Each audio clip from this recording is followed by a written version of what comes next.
she'd be like, deuces, or ace, a pocket aces, or some, I don't know what the, whatever. Whatever they were playing, she won, and she put down their hand. And at that same time she put down her hand, the boat rocking back and forth, we hit a massive wave, and the boat went super horizontal. And what happened was, she was so excited, her hands were up in the air, so she had nothing to brace herself, went so friggin' sideways, okay, that the chair she was in was falling sideways, and I'm sitting here watching this. I'm observing this shit right now. I am actually legitimately, I'm sitting here, I turned around, and I'm looking, because I heard her scream that she was winning, and so I'm watching this happen.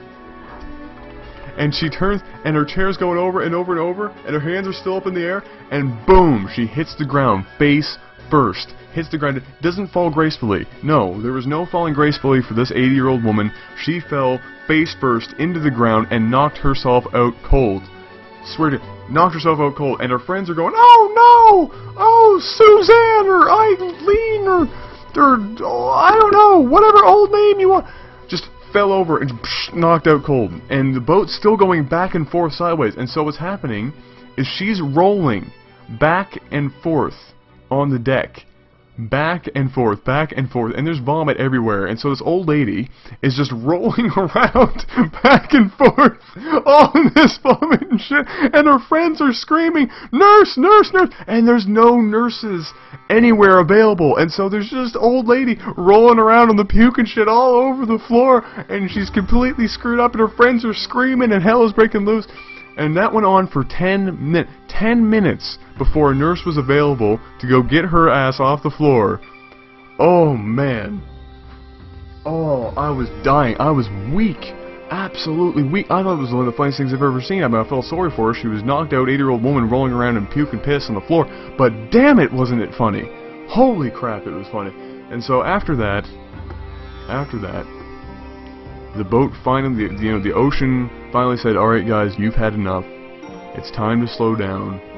And so what I did was I went over here, and I got into this booth, and I laid down by myself, and I went to sleep for about an hour. And I got up, and we were in Newfoundland. And remember I said it was 5 hours? The trip took us 13 hours because of the ocean. 13 freaking hours of hell in a handbasket. It was messed up. Completely messed up. Okay? So what is it? Okay, so now it's morning. Okay, so we've hit morning. And now we are at, I have to clear all this. No more boat. Everybody say goodbye to the boat. It's good times. Now we are in Newfoundland. Okay, and so we get there. We're in Rocky Harbor. If we have any Newfies in here or anybody who knows anything about Newfoundland, we're in Rocky Harbor, and there is a little hotel in Rocky Harbor on the water, close to where we get off the ferry, not too far away. We had to drive for a little bit. And we went through and we saw some sights and, whatever. And we get there, and there's police tape surrounding the hotel. Okay, there's police tape surrounding the hotel. And we were sitting there going, what the hell could... Honestly, really, come on, we just need to sleep. We don't need anything, we're not asking for anything, we just want to sleep. There's police, what is going on here? And so we get in, and the teachers, we're parked outside, like our bus ends up over here. Okay? And our teachers walk inside.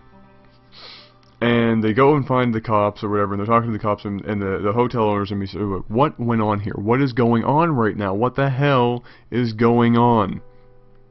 And at this point, my teachers are just about to break down. Like, they're actually about to break down. What happened was,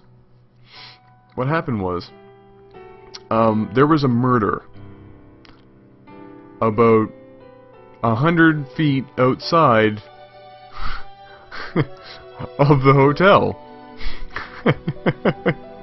And so, right before we got... And it wasn't just any kind of murder. Oh no.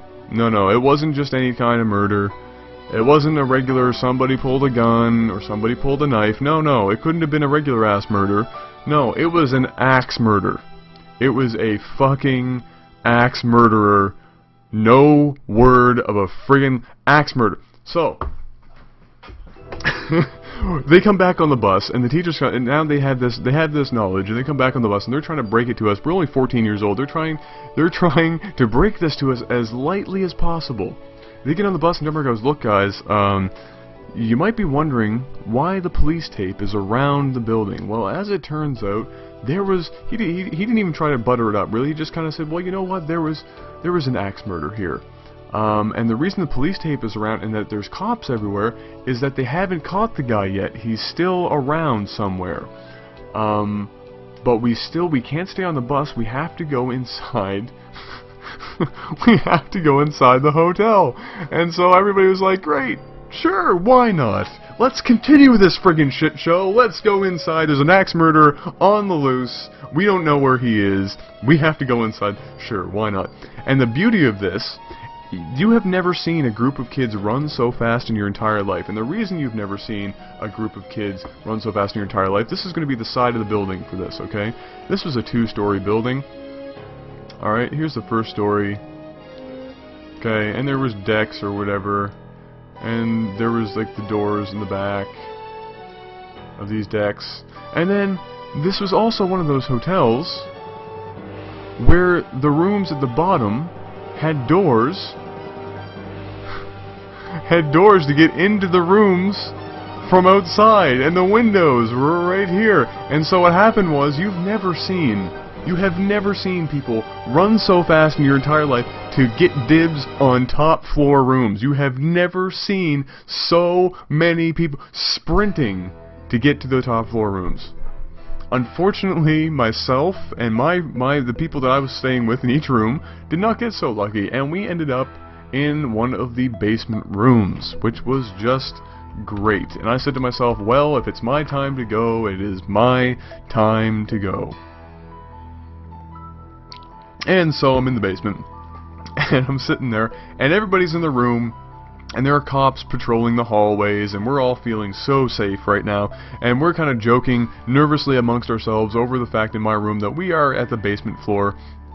And so we're watching, everybody's watching TV and watching the news, waiting to see when this guy was going to be caught. A couple hours goes by, and at this point, you know what, everybody still had cell phones with them at this time, or not everybody, but a couple of kids did.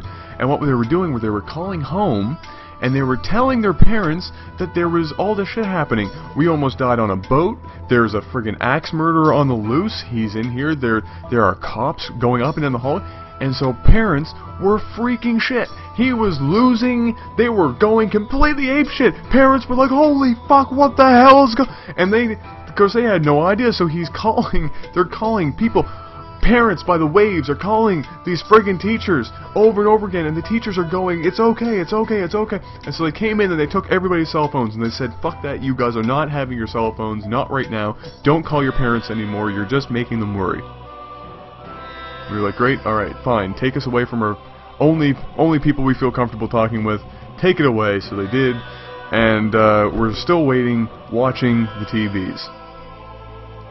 So we're watching the TV, waiting to see when this guy's going to be caught, and sure enough, about an hour and a half later, after we had arrived, they caught the guy. And again, I can't make this up, but their guy was only about 30 feet outside of my room. I looked out the window, sure enough, 30 foot outside the room. Here's Bobby, here's the friggin', you know, van with the freaking cameras for the news, and here the cops are over here, and they're all getting this guy up. I was like, "Are you kidding?" I'm in my room looking at the TV. Like, here's the TV. Like, here's the TV. I'm sitting on the edge of the bed.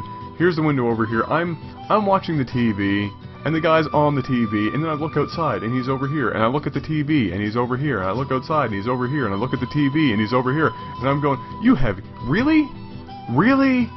Come on." I mean, honestly, does that... Oh, really? And so anyway, we move on from that point.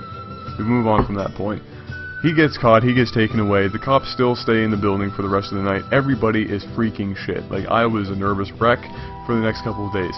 Nothing really happens for the next couple of days, and nothing else really major, like really terrible, happened for the remainder. You know, things went wrong, but nothing of that magnitude.